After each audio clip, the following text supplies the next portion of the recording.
دوستو، یہ کہانی ہے جادوئی چراغ اور عقلمند گائے کی۔ ایک دفعہ کا ذکر ہے، ایک پرسکون گاؤں میں ایک گائے رہتی تھی جس کا نام بیلا تھا۔ بیلا اپنی نرمی اور حکمت کی وجہ سے مشہور تھی۔ وہ دن بھر کھیتوں میں چرانے اور گاؤں والوں کو دودھ دینے میں مصروف رہتی تھی۔ سب لوگ بیلا کو بہت پسند کرتے تھے اور اس کی کئی دوستیں تھیں، مگر اس کی سب سے خاص دوست ایک جادوئی چراغ تھا۔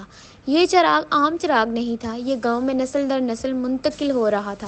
کہا جاتا تھا کہ یہ چراغ ایک خواہش پوری کر سکتا تھا، لیکن صرف اس شخص کی جس کا دل پاک اور صاف ہو۔ ایک شام جب سورج غروب ہو رہا تھا، بیلا ایک بڑے درخت کے نیچے آرام کر رہی تھی۔ اس نے ایک چھوٹے لڑکے روی کو قریب بیٹھے روتے ہوئے دیکھا۔ روی نے اپنے والد کا حل کھو دیا تھا، جو کھیتی باڑی کے لیے بہت مشکل سے ملا ہوا تھا اور بہت ضروری تھا، اور اس کے بغیر ان کے خاندان کو فصل اگانے میں مشکل پیش آتی۔ بیلا روی کے قریب گئی اور نرمی سے اس سے پوچھا، کیا تم کیوں رو رہے ہو پیارے بچے؟ روی نے اپنے آنسو پوچھے اور بیلا کو اپنی مشکل بتائی۔ میرا خاندان غریب ہے اور ہمارے پاس نیا ہل خریدنے کے پیسے نہیں ہیں۔ مجھے ڈر ہے کہ اس سال ہم اپنی فصل نہیں اگا سکیں گے۔ بیلا نے کچھ دیر سوچا، پھر اسے جادوئی چراغ یاد آیا۔ میرے ساتھ آؤ، اس نے کہا اور روی کو گاؤں کے اندر لے گئی جہاں جادوئی چراغ رکھا تھا۔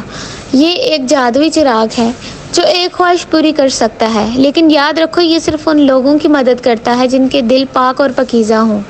روی نے امید بھری نظروں سے چراغ اٹھایا اور آہستہ سے اپنی خواہش کی، میں چاہتا ہوں کہ میرے والد کا حل واپس آ جائے تاکہ ہم کام کر سکیں اور اپنی فصل اگا سکیں۔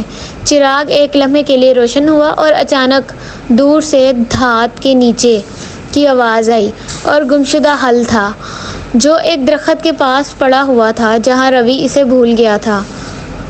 خوشی سے بھرپور روی نے بیلا اور چراغ کا شکریہ ادا کیا۔ میں کبھی آپ کی مہربانی نہیں بھولوں گا، بیلا مسکرا کر بولی۔ یاد رکھو، اصل جادو مہربانی، سچائی اور محنت میں ہوتا ہے۔ چراغ صرف وہی ظاہر کرتا ہے جو پہلے سے تمہارے دل میں ہوتا ہے۔ اس دن کے بعد روی نے اپنے والد کے ساتھ محنت کی اور ان کی فصل خوب پھلی پھولی۔ بیلا اور جادوئی چراغ گاؤں میں روشنی اور حکمت بانٹ رہے تھے، اور سب کو یہ سبق یاد دلاتے رہے کہ اصل جادو دل کی صفائی میں ہے۔ اور یوں گائے اور چراغ گاؤں میں ایک کہانی بن گئے جو نسلوں اور مہربانی اور سچائی کی طاقت سکھاتے رہے۔